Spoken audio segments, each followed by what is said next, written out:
चलिए नमस्कार दोस्तों, आज फिर रोज़ाना की तरह हम एक और नई वीडियो लेकर आ गए हैं आपके लिए।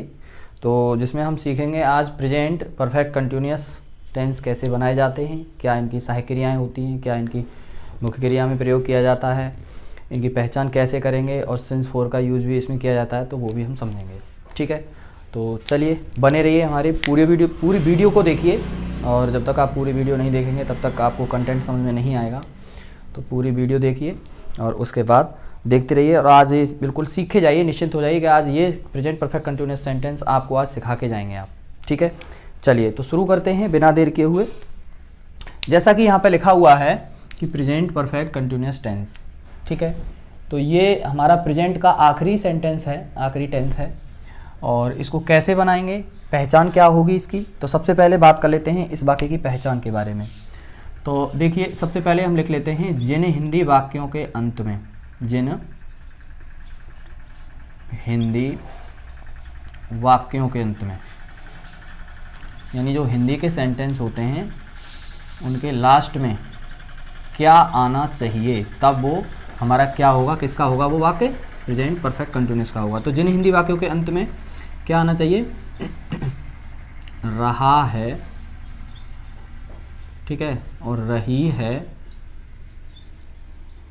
या फिर रहे हैं, रहे हैं, ये तो आने ही चाहिए। इसके साथ साथ प्लस इस वाक्य के अंदर समय भी दिया होना चाहिए। यदि समय नहीं है तो हमारा वाक्य प्रेजेंट कंटिन्यूअस का हो जाएगा, जैसा कि यहाँ दिखाया गया है, रहा है, रही है, रहे हैं। ये किसकी सहायक क्रिया है, पहचान है, ये हमारे प्रेजेंट कंटिन्यूअस सेंटेंस की पहचान है। जब तक इस वाक्य के अंदर समय नहीं ऐड होगा तब तक हमारा प्रेजेंट परफेक्ट कंटिन्यूअस टेंस नहीं माना जाएगा। तो आई होप पहचान आपको समझ में आ गई होगी कि जिन हिंदी वाक्यों के अंत में रहा है, रही है, रहे हैं प्लस समय आता है, ठीक है, आता है, उसे प्रेजेंट परफेक्ट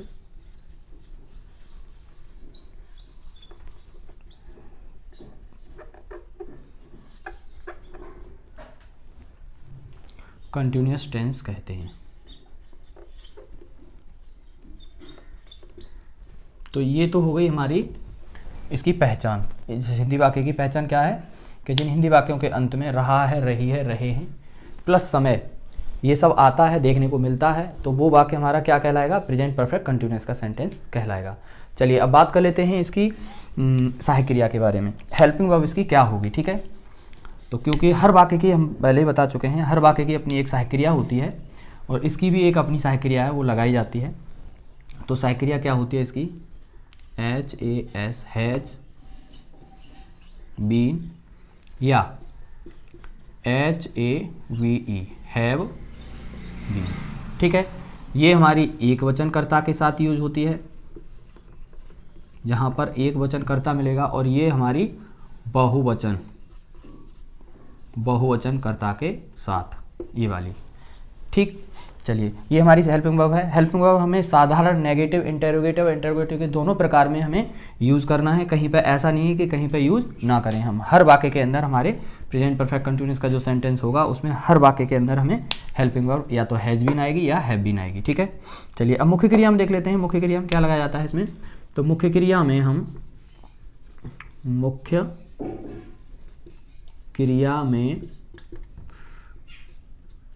ING जोड़ते हैं या लगाते हैं।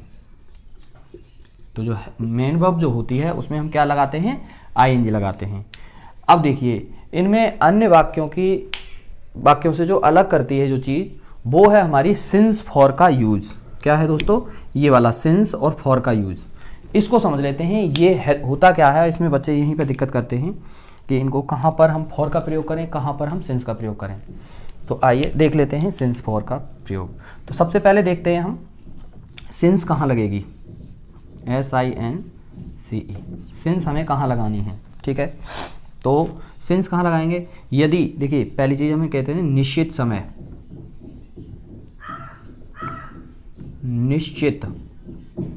निश्चित समय के लिए हमें किसका प्रयोग करना होता है, सिंस का प्रयोग करना होता है। ठीक है, तो देख लेते हैं निश्चित समय में हमारा क्या क्या आता है। वाक्य के अंदर अगर हमें ये दिखाई दी जाए, जैसे बजे दिखाई दे जाए, बजे बजे, यहाँ पे हम साथ साथ फॉर का भी यूज़ करते देखते चलेंगे। तो फॉर की हेडिंग और डाल लेते हैं, क्योंकि फॉर का यूज हम कहाँ करेंगे इसको भी ये हमें देखना पड़ेगा। इसमें क्या होता है दोस्तों, अनिश्चित समय होता है, अनिश्चित। इसमें कोई फिक्स टाइम नहीं होता, पता नहीं होता कि ये टाइम जो दिया जा रहा है वो कहाँ से कहाँ तक का है। ठीक है, लेकिन जो फिक्स टाइम होता है, निश्चित समय होता है, उसमें पता होता है हमें कि ये टाइम हमारा कहाँ से कहाँ तक का है। तो इसमें क्या है, देखिए जब इसमें आएगा हमारा बजे, जैसे वाक्य में आ सकता है मोहन 4 बजे से किताब पढ़ रहा है, तो हमारा क्या है, एक फिक्स टाइम है 4 बजे। ठीक है, तो 4 बजे फिक्स टाइम है, यानी कि उसके आगे, टाइम के आगे हमें सिंस का प्रयोग करना है। यदि आ जाए मोहन 4 घंटे से, मोहन 4 घंटे से किताब पढ़ रहा है, तो बच्चों ये हमें 4 घंटे जो हैं वो हमें पता नहीं है कि ये 4 घंटे कौन से 4 घंटे हैं। 2 बजे से 6 बजे तक के 4 घंटे हो सकते हैं, 4 बजे से 8 बजे तक के 4 घंटे हो सकते हैं, तो ये फिक्स टाइम नहीं होता। तो इसको हम कहाँ लगाएंगे, इससे पहले 4 घंटे से पहले हमें क्या लगाना है, फॉर लगाना है, फॉर का यूज़ करेंगे। ठीक है, चलिए और क्या हो सकता है इसमें, बजे आए तो हमें सिंस लगाना है, या घंटे आए तो हमें फॉर लगाना है उससे पहले। ठीक है, इनकी अंग्रेजी से पहले। अब देख लेते हैं इसमें अगर सुबह शाम आए, क्या आए दोस्तों, सुबह शाम, है ना, या दोपहर, या दोपहर अगर आता है तो हमारा किसका प्रयोग होगा, इसका सिंस फॉर का प्रयोग होगा। ठीक है, और इसमें दिनों की संख्या आ जाए, जैसे 2 दिन, 3 दिन, 4 दिन, 5 दिन, तो हमें किसका प्रयोग करना होगा, तब हमें फॉर का प्रयोग करेंगे। ठीक है, अच्छा, इसके बाद और इसमें आ जाए दिन का नाम आ जाए कोई। ठीक है, दिन का कोई भी नाम आ जाए, तब हमें किसका प्रयोग करना होगा, तब हमें सिंस का प्रयोग करना होगा। जैसे मोहन सोमवार से अखबार पढ़ रहा है, तो सोमवार आ गया तो सिंस का प्रयोग करेंगे सोमवार से पहले। ठीक है, अच्छा, वहीं पे महीने का नाम आ जाए, किसका नाम, महीने का नाम आ जाए, यहाँ पर महीने की संख्या आ जाए, महीने की संख्या आ जाए, संख्या जैसे 4 महीने से, 6 महीने से, 10 महीनों से कोई कार्य कर रहा है कोई व्यक्ति, तो वहाँ पर हम फॉर का प्रयोग करेंगे, एक इसका फॉर का। ठीक है, इसके बाद वर्ष का नाम आ जाए, वर्ष का नाम आ जाए, जैसे 2010 से, है ना, इसमें आप जुलाई लिख सकते हैं, जून, जुलाई, अगस्त, है ना, दिन का नाम सोमवार, मंगल, कोई सा लिख सकते हैं। ठीक है, मैं इसीलिए लिख दे रहा हूँ ताकि थोड़ी सी हेल्प हो जाएगी आपको। तो इनमें अगर, और इनमें वर्षों का नाम आ जाए, जैसे 5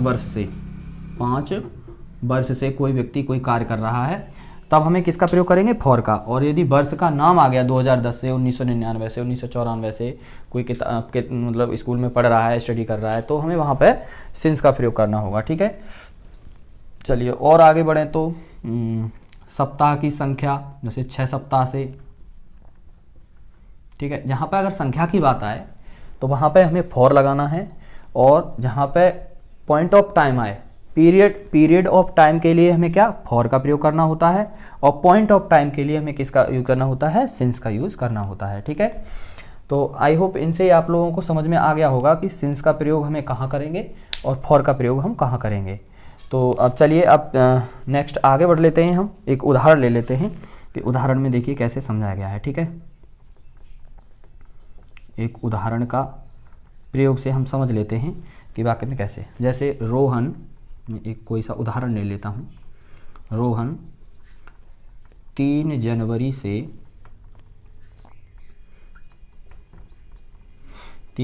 से इस विद्यालय में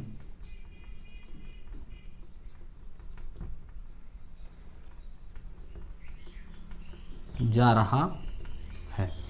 ठीक है दोस्तों, ये सेंटेंस है एक, इसको समझ लेते हैं कैसे बनेगा ये सेंटेंस। रोहन 3 बजे से इस विद्यालय जा रहा है, इस विद्यालय में जा रहा है, में आ जाएगा, रोहन 3 जनवरी से इस विद्यालय में जा रहा है। चलिए इस सेंटेंस को बना लेते हैं, ये कैसे बनेगा। सबसे पहले सब्जेक्ट लगाएंगे रोहन, तो रोहन, उसके बाद देखेंगे इसकी हेल्पिंग वर्ब क्या है। तो हेल्पिंग वर्ब सहायक क्रिया ये है हमारी, हैज़ बीन या हैव बीन।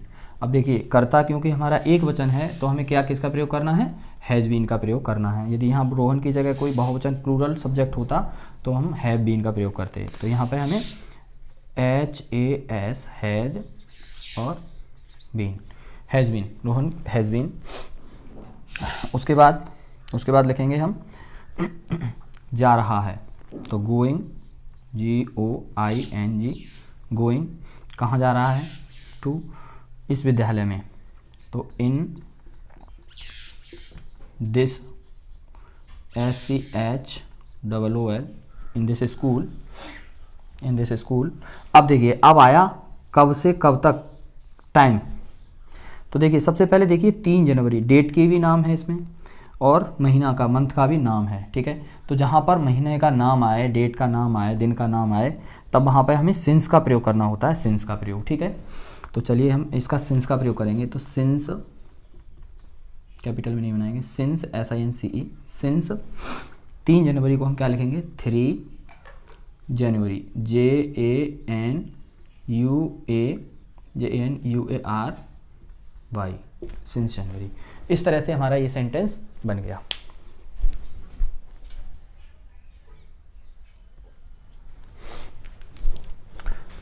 हाँ चलिए अब नेक्स्ट देख लेते हैं, नेक्स्ट सेंटेंस देख लेते हैं। मुझे इसको मिटाना पड़ेगा क्योंकि नीचे जगह नहीं बची, इसको मुझे इरेज करना पड़ेगा। तो मैं इसको इरेज कर देता हूँ थोड़ा थोड़ा।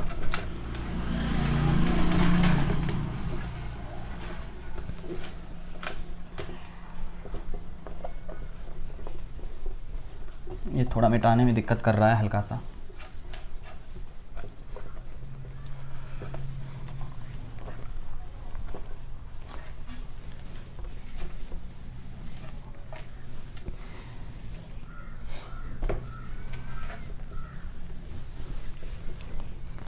चलिए नेक्स्ट उदाहरण ले लेते हैं और उसमें समझते हैं नेगेटिव में समझ लेंगे। और फॉर का यूज़ कैसे होगा, इसका फॉर का यूज़ समझ लेते हैं। जैसे सचिन 3 घंटे से मैच खेल रहा है, ठीक है। सचिन 3 घंटे से मैच खेल रहा है। दूसरा एग्जांपल है हमारा ये। तो देखते हैं सचिन की क्या बनाएंगे, SACHIN, सचिन हो गया। सहायक क्रिया लेंगे, सहायक क्रिया हमारी एक वचन है तो क्या आ जाएगी, हैज़ बीन आ जाएगा, ठीक है, हैज़ बीन आ जाएगा। क्योंकि वीडियो में पहले दिखाया गया है कि हेल्पिंग वर्ब क्या लगती है, एक वचन के साथ, एक वचन कर्ता के साथ, तो उस हिसाब से हमने हैज़ बीन ले लिया। उसके बाद खेल रहा है, खेल रहा की क्या लगाएंगे, PLAYING, प्लेइंग, ठीक है। क्या खेल रहा है, द मैच, MATCH।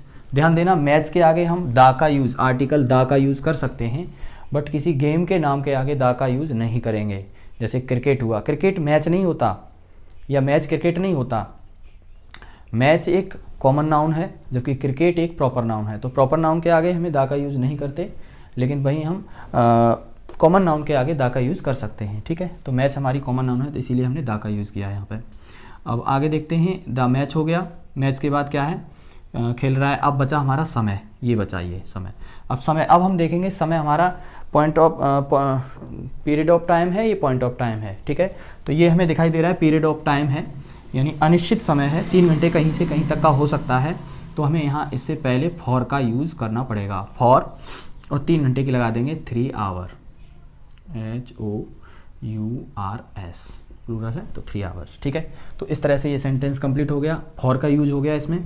चलिए अब नेक्स्ट एग्जांपल और ले लेते हैं। वे 5 दिनों से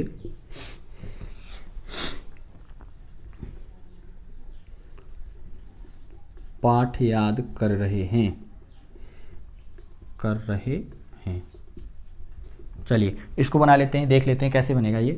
क्योंकि सब्जेक्ट यहाँ पर अब हमारा क्या आ गया, दे आ गया। और ध्यान देने की बात ये है कि ये सब्जेक्ट जो है हमारा वो प्लूरल है, ठीक है, बहुवचन आ गया। तो बहुवचन के हिसाब से हमें यहाँ पे हमने एक वचन हेल्पिंग वर्ब ली थी, अब यहाँ पर हमें प्लूरल वाली है ना, बहुवचन वाली हेल्पिंग वर्ब लेनी है। तो कौन सी, HAVE, have been, have been. और याद करना कि क्या है, लर्न, तो LEARN। और उसमें बताया गया है कि मुख्य क्रिया में हमें क्या जोड़ना है, ING। तो यहीं पे यही मुख्य क्रिया होती है, याद करना, और यहीं पे लगा देंगे ING, तो हो जाएगा लर्निंग। ठीक है, learning. The lesson, the lesson, पाठ की लगा देंगे अब हम। तो लेसन की क्या है, लेसन, LESSON, लेसन। और उसके बाद क्या करेंगे, सिंस फॉर का प्रयोग करेंगे। तो हमें 5 दिनों का ये क्या लगाना है, टाइम, पीरियड ऑफ टाइम है या पॉइंट ऑफ टाइम है, तो 5 दिन हमारा क्या है, पीरियड ऑफ टाइम है, अनिश्चित समय है। तो इसके लिए हमें किसका प्रयोग करना होता है, फॉर का प्रयोग करना होता है। तो फॉर के बाद 5 दिनों की स्पेलिंग लगा देंगे, तो 5 days, DAYS। इस तरह से हमारा ये सेंटेंस कंप्लीट हो जाता है। ठीक है, चलिए आइए देख लेते हैं अब नेगेटिव सेंटेंस की तरफ देख लेते हैं।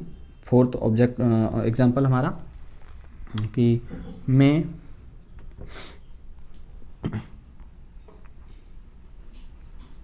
दो 2010 से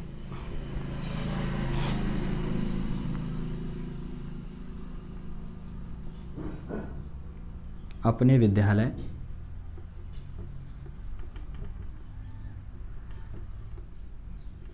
नहीं जा रहा हूँ। ठीक है, सेंटेंस में बताया गया है कि मैं 2010 से अपने विद्यालय नहीं जा रहा हूँ। तो चलिए बिना देर के वो बना लेते हैं। मैं की स्पेलिंग लगा लेते हैं आई, और आई के साथ हमेशा ध्यान रखना प्लूरल वाला जैसा बिहेवियर किया जाता है। ठीक है, तो हम क्या करेंगे, हैव बीन लगाएंगे यहाँ पर, IHAVE, हैव बीन।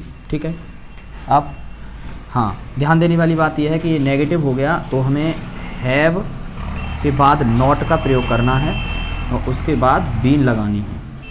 तो आई हैव नॉट बीन। ठीक है, नॉट को हम हमेशा, इस नॉट को, इस नहीं की अंग्रेजी को हमें जब 2 साइक्रियाँ संयुक्त रूप से होती हैं तो उनके बीच में ही रखना होता है, हमेशा ध्यान रखना है इस चीज़ को। ठीक है, नेगेटिव हो गया नहीं।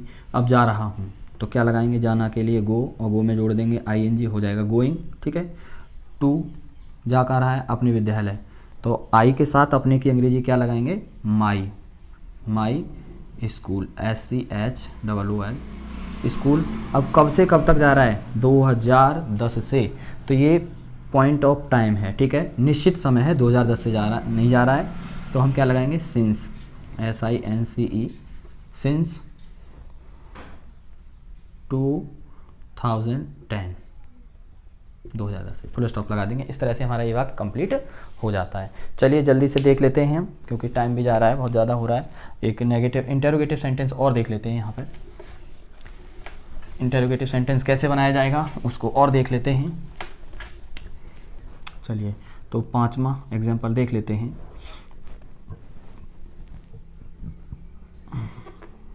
तो क्या वाला देख लेते हैं सबसे पहले। क्या गौरव अपनी किताबें, क्या गौरव, थोड़ा सा यहाँ इरेज करना पड़ेगा, क्या गौरव 3 बजे से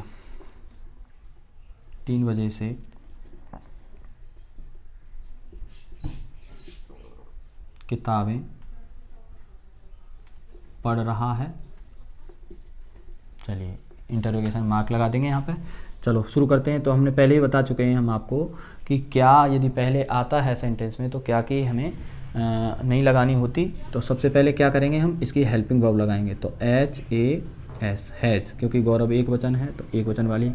उसके बाद गौरव ले लेंगे, सब्जेक्ट ले लेंगे GAURAV, गौरव। ठीक है, गौरव के बाद ले लेंगे इसका बचा हुआ हेल्पिंग वर्ब का पार्ट बीन, पढ़ रहा है तो READING, रीडिंग। ठीक है, क्या पढ़ रहा है, किताबें, द बुक्स, BOOKS, बुक्स। ठीक है, उसके बाद कब से कब, 3 बजे से, तो सिंस 3 O कॉमा हल्का सा लगाते हैं और CLOCK, ये बजे की स्पेलिंग है। ठीक है, ऐसे करके कर देते हैं तो ये हमारा वाक्य कंप्लीट हो जाएगा। ठीक है, अब चलिए छठा सेंटेंस देख लेते हैं जल्दी से, ये लास्ट सेंटेंस है। चलो वह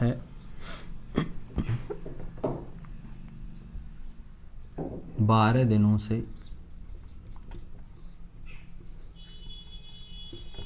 कपड़े क्यों धो रही है। तो इंटरोगेटिव ये दूसरे टाइप का है। चलिए कर लेते हैं इसको ट्रांसलेट इंग्लिश में। तो क्योंकि सबसे पहले लगाते हैं हम WHY, ठीक है, सहायक क्रिया का एक पार्ट, तो वह है तो हैज आ जाएगी, तो हैज, और सब्जेक्ट ले लेंगे हम, और सब्जेक्ट में होगा SHE, शी। सी के बाद आ जाएगा हमारा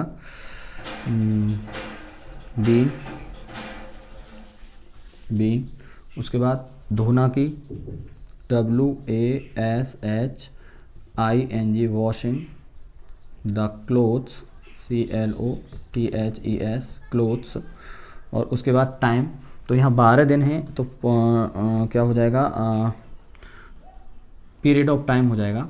तो 12 दिनों के लिए फॉर लगा देंगे हम, FOR, for 12 days, 12 DAYS, 12 days, और इंटरवेटिव मार्क लगा देंगे। ठीक है, इस तरह से हमारा ये सेंटेंस कंप्लीट हो जाएगा। चलिए, तो अब ये हमारे सेंटेंस, हमने हर एक प्रकार से आपके लिए एक सेंटेंस बताया एक एक करके। तो यहाँ पर मैं एक सेंटेंस और दूंगा आपको, जो कि हमारा होमवर्क रहेगा आज की क्लास का, तो आपको करके कमेंट बॉक्स में ज़रूर देना है। तो ये है हमारा आज का HW यानी होमवर्क। होमवर्क में क्या है, क्या सुधीर